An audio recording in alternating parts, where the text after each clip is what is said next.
Bonjour à tous, donc petite vidéo, parce que voilà, je viens de tester ce petit adaptateur pour NVMe. Hein.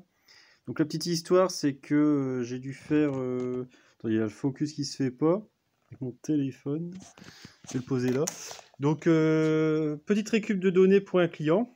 Donc le SSD vient d'un Acer Swift, hein, qui était carrément HS, il démarrait plus du tout. Donc démontage du SSD. Et j'ai pas de PC là directement, soit en portable, soit en bureau en fait, en PC fixe, une carte mère qui récupère le NVMe, parce que j'ai du matériel pas assez ancien, mais bon, ça prenait pas encore en charge ce type de disque. Et donc, bon, commande sur Amazon de boîtier USB, hein, soi-disant compatible, déjà ça rentre pas dedans, et puis en plus, bon, ça ne marchait pas du tout.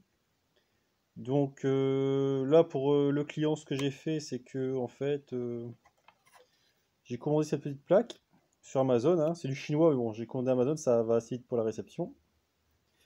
Bon, ça fait pas de mine, hein, ça coûte 10 euros, donc 9,99. Il est bien marqué NVMe.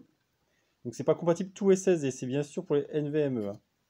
Tout ce qu'on trouve dans les PC portables et ce qu'on peut acheter pour mettre sur une carte mère.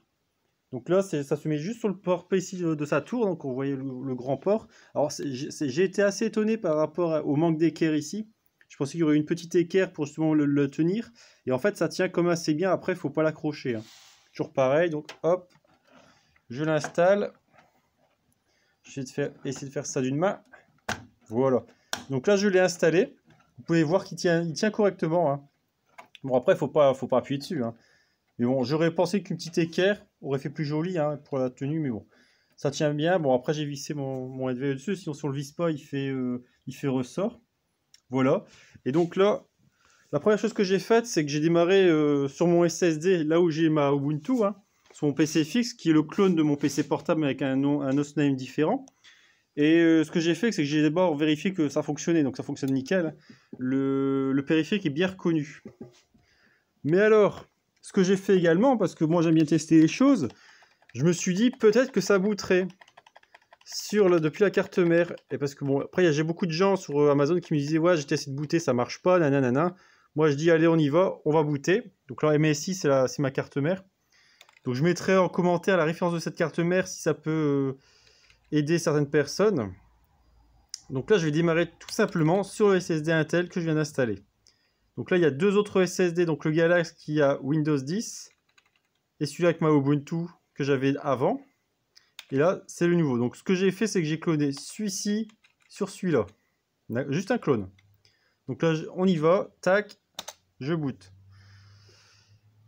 Et on va attendre. Donc, le boot se fait quand même assez rapidement. Forcément, c'est du SSD, mais pas plus rapidement que mon autre SSD. Donc là, c'est déjà démarré. C'est normal. Il fait toujours ça, mon PC. Hein.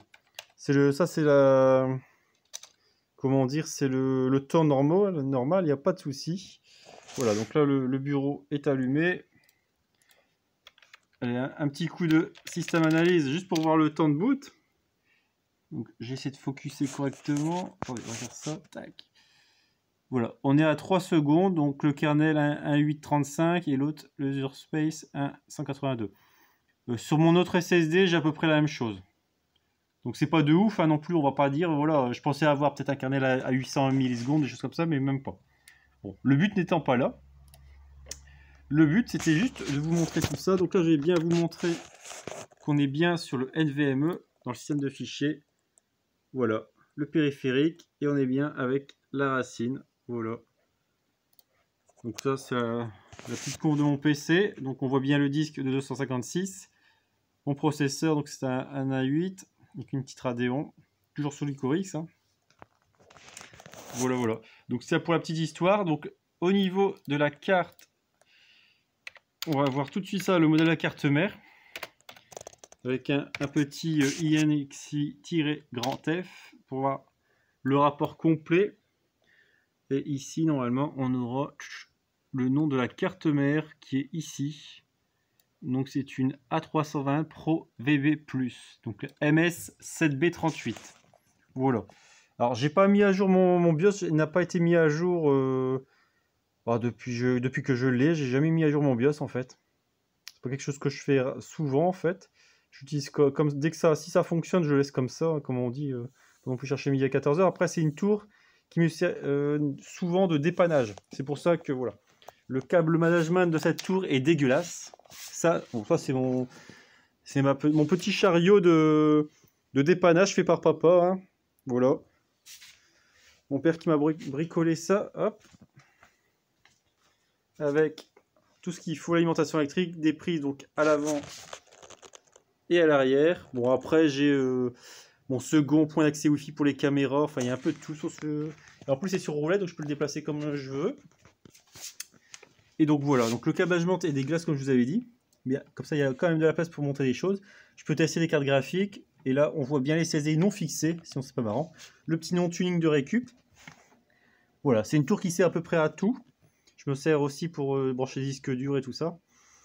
Ou refaire des iPhones, des iPads. Et ça sert beaucoup comme ça. Donc c'est pour ça que c'est une tour fixe.